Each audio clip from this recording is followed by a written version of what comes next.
نصلی و نسلم علی رسولہ الکریم اما بعد فاعوذ باللہ من الشیطان الرجیم بسم اللہ الرحمن الرحیم۔ اردو کا ایک محاورہ ہے کہ باادب بانصیب بے ادب بے نصیب، اور اسی طرح عربی کے اندر بھی کہ الدین کلہ ادب، کہ دین سراسر ادب کا نام ہے۔ تو لہٰذا ادب جس طرح کا بھی ہو، جس معاشرے کے اندر بھی ہو، تو ادب سے انسان بہت اونچی پرواز کر جاتا ہے۔ ادب میں ہر چیز کا ادب ہے، بڑوں کا ادب ہے، اساتذہ کا ادب ہے، والدین کا ادب ہے، پھر اسی طرح اوپر چلتے جائیں اولیاء اکرام کا ادب ہے، تابعین تبع تابعین، صحابہ اکرام کا، انبیاء کا ادب۔ تو یہ ادب جو ہے جتنے مراتب چلتے جائیں، جتنا ادب زیادہ ہوتا جائے گا اتنا ہی اللہ کی ذات اس باادب کو، ادب کرنے والے کو نوازتے چلے جائیں گے۔ ایک ڈاکٹر صاحب کے بارے میں لکھا ہے کہ وہ نسخے پر ڈسپنسر کے لیے لکھتے تھے کہ اس مریض سے پیسے نہیں لینے۔ اکثر مریض ان کے پاس آتے تو وہ نیچے پرچی پہ لکھ دیتے تھے کہ اسے پیسے نہیں لینے۔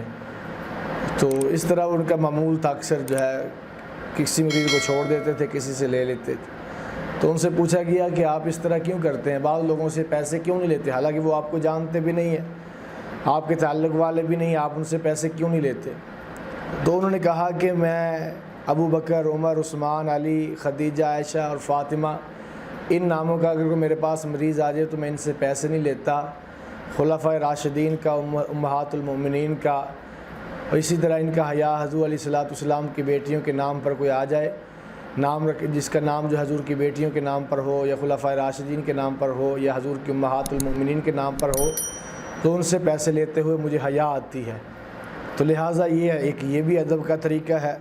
اسی طرح امام احمد بن حنبل رحمۃ اللہ علیہ نہر کے اوپر وضو فرما رہے تھے، تو وضو کر رہے تھے تو ان کا ایک شاگرد جو ہے دوسری طرف سے اٹھا اور آ کر آگے بیٹھ گیا۔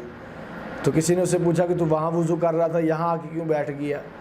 اس نے کہا میں پہلے وضو کر رہا تھا، امام احمد بن حنبل رحمۃ اللہ علیہ آگے آ کے بیٹھ گئے۔ جب میں نے دیکھا کہ میرے استاد وہ آگے بیٹھے ہیں تو لہٰذا میں نے کہا میرے وضو کا پانی جو ہے ان کی طرف سے گزر کر نہ جائے، تو میں وہاں سے چھوڑ کر جو ہے وہ آگے آ کے بیٹھ گیا تاکہ میرے مستعمل پانی سے وہ وضو نہ کریں۔ ایک یہ بھی ادب ہے۔ تو خیر ادب جتنا بھی آدمی کرتا جائے گا اس سے جو ہے اللہ کی ذات اس آدمی کو نوازتے چلے جائیں گے۔ ہر چیز کے اندر جو ہے دین کے اندر جتنا ادب ہوگا اللہ کی ذات اس آدمی کو اتنا ہی نوازیں گے۔ حضرت عباس رضی اللہ تعالیٰ عنہ حضور علیہ السلام کے سگے چچا ہیں۔ حضور علیہ السلام نے ایک مرتبہ ان سے پوچھا کہ آپ بڑے ہیں یا میں بڑا ہوں؟ حضور علیہ السلام نے عمر کے اعتبار سے پوچھا، تو آگے سے ان کا ادب دیکھنا، جواب انہوں نے کیسے دیا۔ انہوں نے کہا یا رسول اللہ بڑے تو آپ ہی ہیں، البتہ پیدا پہلے میں ہو گیا ہوں۔ یعنی ادب اگر جواب دیتے جی میں بڑا ہوں، یہ بھی جواب تو درست تھا کہ عمر کے اندر بڑے تھے، لیکن جواب کس انداز سے دیا، ادب سے کہا یا رسول اللہ بڑے تو آپ ہی ہیں لیکن پیدا میں پہلے ہو گیا ہوں آپ سے۔ تو یہ ادب ہے۔ اسی طرح حضرت مجدد الفسانی رحمۃ اللہ علیہ کے بارے میں آتا ہے کہ وہ اپنے گھر میں سوتے تھے تو رات کو سوتے ہوئے اپنے پاؤں بھی، یعنی جس طرف ان کے استاد کا گھر ہوتا تھا اس طرف پاؤں بھی نہیں کرتے تھے، حالانکہ کہاں ان کا گھر، کہاں استاد کا گھر، درمیان میں کتنے گھر، دیواریں، کچھ بھی آتا تھا، وہ اس طرف پاؤں نہیں کرتے تھے کہ یہ جو ہے اس طرف میرے استاد کا گھر ہے وہ بیٹھے ہوں گے، اس طرف پاؤں نہیں کرتے تھے۔ یہ بھی ایک انداز کا اسلامی تہذیب کا طرہ امتیاز رہا ہے۔ یعنی ادب کا یہ انداز جو ہے اسلامی، ہماری جو ہے درسگاہوں کے اندر بھی اس طرح کا ادب ہوا کرتا تھا۔ پہلے عام طور پہ ہم نے بھی دیکھا یہی ہے بچپن کے اندر کہ ایک مضمون کا جو استاد ہوتا تھا وہ ایک کمرے کے اندر بیٹھا رہتا تھا، طلباء مدرسے کے چل کے جاتے تھے، یعنی یہ کتاب ہم نے ایک استاد سے پڑھی ہے تو اس کا سبق ختم ہو گیا تو طلباء نکلتے تھے دوسرے کمرے میں دوسرے استاد سے پڑھنے کے لیے جاتے تھے، پھر اس طرح اسے پڑھ لیے تو تیسرے کمرے میں جاتے تھے۔ لیکن اب چونکہ دور جو ترقی کا ہوتا جا رہا ہے، ادب اتنا ہی کم ہوتا جا رہا ہے۔ اب ہوتا یہ ہے کہ طلباء اپنے کمرے میں بیٹھے ہوتے ہیں، استاد اپنا سبق پڑھاتا ہے، پھر نکل کے دوسرے کمرے میں جاتا ہے، پھر تیسرے کمرے میں جاتا ہے۔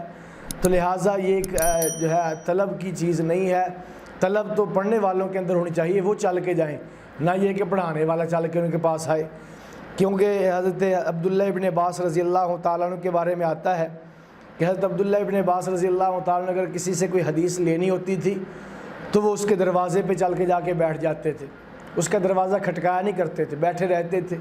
جب وہ خود نکلتا اپنے کسی کام سے تو وہ آ کے دیکھتا تو عبداللہ ابن عباس بیٹھے ہوئے ہیں، تو وہ آگے سے جو ہے وہ کہتے کہ حضرت آپ نے ہمیں بلا لیا ہوتا، آپ اللہ کے نبی کے چچا کے لڑکے ہیں، آپ ہمیں بلا لیتے، آپ اس طرح جو ہے گرمی کے اندر، گرمی ہوتی سردی ہوتی جو بھی، وہ دروازے پہ بیٹھے رہتے تھے، تو لہٰذا وہ کہتے کہ آپ ہمیں بلا لیتے، آپ اس طرح جو ہے ہمارے دروازے پہ آ کے بیٹھ گئے۔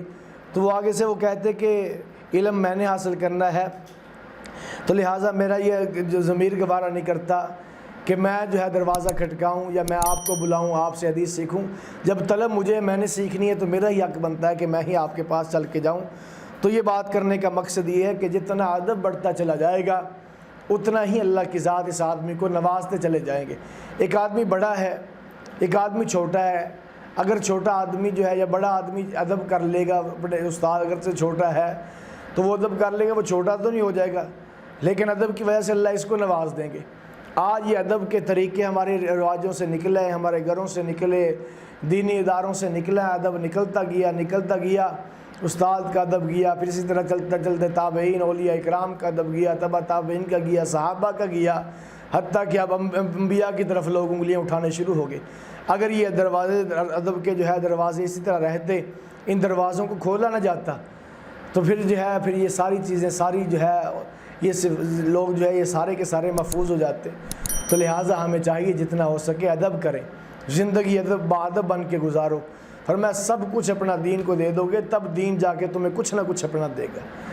آج ہم کہتے ہیں بغیر طلبے ہمیں جو ہے پکا پکایا مل جائے، بیٹھے بٹھائے مل جائے، ہمیں کچھ کرنا نہ پڑے، محنت نہ کرنی پڑے، یہ باتیں غلط ہیں۔ تو لہٰذا ہمیں چاہیے کہ ہم دین بھی سیکھیں اور ساتھ ساتھ دین سیکھنے کے لیے جتنا ادب کریں گے دین کو حاصل کرنے کے لیے، تو جتنا ادب ہم دکھائیں گے اللہ کی ذات ہمیں اتنے ہی ہمارے سینوں کو کھولتا چلا جائے گا اور ہمیں نوازتا چلا جائے گا۔ اللہ مجھے آپ کو سب کو عمل کی توفیق عطا فرمائے۔ وما علینا الا البلاغ المبین۔